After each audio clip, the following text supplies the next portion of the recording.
श्री सतगुरु महाराज की जय।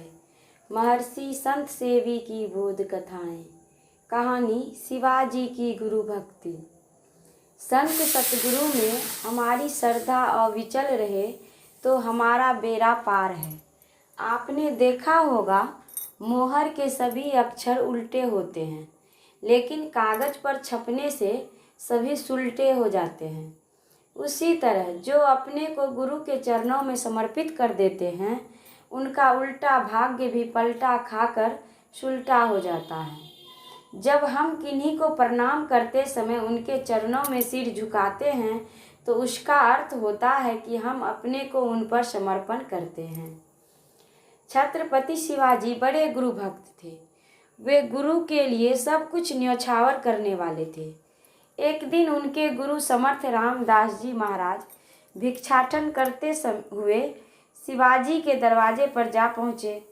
शिवाजी को ज्यों ही मालूम हुआ त्यों ही वे दौड़े हुए गुरु के चरणों का स्पर्श कर हाथ जोड़कर सामने खड़े हो गए। समर्थ ने कहा, शिवा, मुझे भिक्षा दो। शिवाजी अपने महल में गए और सोचने लगे, गुरुदेव को क्या भिक्षा दूं? वे जो कुछ उठाते गुरु की तुलना में उन्हें बहुत तुच्छ मालूम पड़ती। खजाना घर गए, चांदी को देखा, वो बहुत तुच्छ मालूम पड़ा। सोना उठाया, वह भी तुच्छ ही जचा। फिर उन्होंने हीरा, लाल, जवाहर आदि उनको देना चाहा, लेकिन उन्हें सब कुछ तुच्छ ही तुच्छ जान पड़े। वे हतप्रभ से हो गए। बहुत सोचने के बाद अंत में उन्होंने एक कागज पर लिखा, शिवा सहित शिवा का खजाना एवं संपूर्ण राज्य गुरु के चरणों में समर्पित। वह कागज गुरु के चरणों पर रखकर शिवाजी ने उन्हें प्रणाम किया।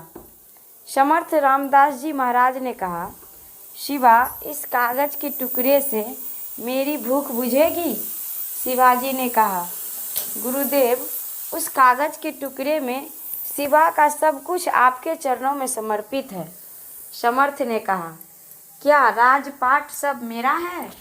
शिवाजी ने हाथ जोड़कर विनीत भाव से कहा, जी हाँ। समर्थ ने कहा, देख, मैं बाबाजी हूँ, ले मेरा झोला उठा और चल मेरे साथ। शिवाजी ने झोला उठा लिया और गुरु के साथ साथ अपने ही राज्य में भिक्षाटन किया। फिर उन्होंने प्राप्त भिक्षान्न की खिचड़ी बनाई और दोनों गुरु शिष्य ने मिलकर भोजन किया। फिर समर्थ रामदास जी महाराज ने कहा, शिवा, राजा मैं हुआ, अब तू मेरी ओर से राज्य कार्य चला। साथ ही राष्ट्र ध्वज के लिए उन्होंने अपना भगवा वस्त्र दे दिया। आज भी महाराष्ट्र का राष्ट्रीय ध्वज उसका प्रतीक है। समर्थ रामदास जी शिवाजी को बहुत मानते थे। अन्य शिष्यों के मन में हुआ कि शिवाजी राजा हैं, इसीलिए गुरुदेव उनकी विशेष इज्जत करते हैं। समर्थ रामदास जी इस बात को समझ गए। उन्होंने शवों की परीक्षा ली, पेट दर्द का बहाना किया। उन्होंने बड़ी बेचैनी दिखाई। कितनी ही चिकित्सा की गई, रोग आराम नहीं हुआ। जब यह बात शिवाजी को मालूम हुआ तो वे बड़े व्याकुल हुए और दौड़े हुए समर्थ रामदास जी के पास गए। पूछा, गुरुदेव, आपको क्या कष्ट है तथा इसका क्या उपचार है? यदि इस रोग की कोई औषधि हो तो वह कृपा कर बताया जाए।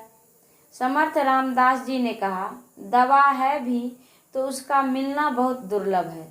शिवाजी ने आग्रह किया कि उस दवा का नाम बतलाया जाए। समर्थ रामदास जी ने कहा, यदि सिंगनी का दूध मिले तो मेरा रोग जा सकता है।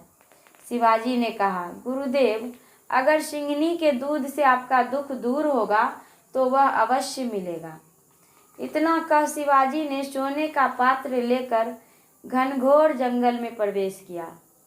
गुरु कृपा से सिंगनी के बच्चों पर उसकी नज़र पड़ी। यह देख उनका उत्साह बढ़ गया।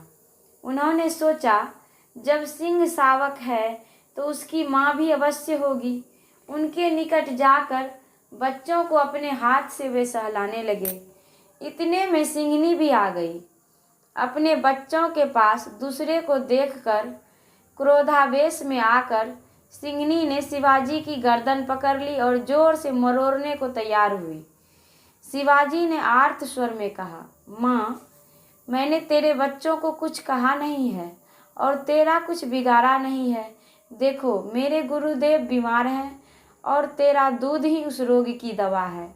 इसीलिए तू अपना दूध मुझे दे, और यदि तू मेरी जान ही लेना चाहती है तो गुरुदेव को दूध पहुंचाकर मैं तेरे पास आ जाऊंगा। तू मेरी जान ले लेना। जैसे कोई सहृदय देवी किसी की प्रार्थना पर पिघल जाए, ठीक उसी प्रकार सिंहनी सहम गई और शिवाजी की गर्दन को छोड़ चुपचाप खड़ी हो गई। जिस प्रकार गाय अपने बछड़े को दूध पिलाती हो, उसी भांति सिंहनी अपने बच्चे को दूध पिलाने लगी। शिवजी गोपाल की नाई उसका दूध दूह लेते हैं और प्रसन्न मन से गुरुचरण में निवेदन करने चलते हैं। थोड़ी ही दूर जाने पर उनकी दृष्टि अपने परम दयालु उदार गुरु पर पड़ती है। वे देखते हैं कि गुरु उधर से पधार रहे हैं। निकट जाकर शिवाजी ने गुरु समर्थ जी के पद कमल में प्राणिपात करते हुए उत्सुकता पूर्वक पूछा, गुरुदेव, आप निरोग हैं, आपका रोग कैसे चला गया? समर्थ रामदास जी ने कहा, शिवा, जिसको तुम्हारे जैसा शिष्य है उसको रोग कैसे रहेगा? यह है गुरु भक्ति। गुरु सेवा में गुरु की आज्ञा माननी मुख्य बात है। यदि हम पंचशील का पालन करते हुए ध्यानशील होते हैं और नित्य नियमित रूप से सत्संग करते हैं तो यथार्थ गुरु की सेवा करते हैं। गुरु आज्ञा का पालन करें, यह उनकी सबसे बड़ी सेवा है। श्री सतगुरु महाराज की जय। यह प्रवचन शांति संदेश पत्रिका में सितंबर 1974 ईस्वी को प्रकाशित हुआ था। श्री सतगुरु महाराज की जय।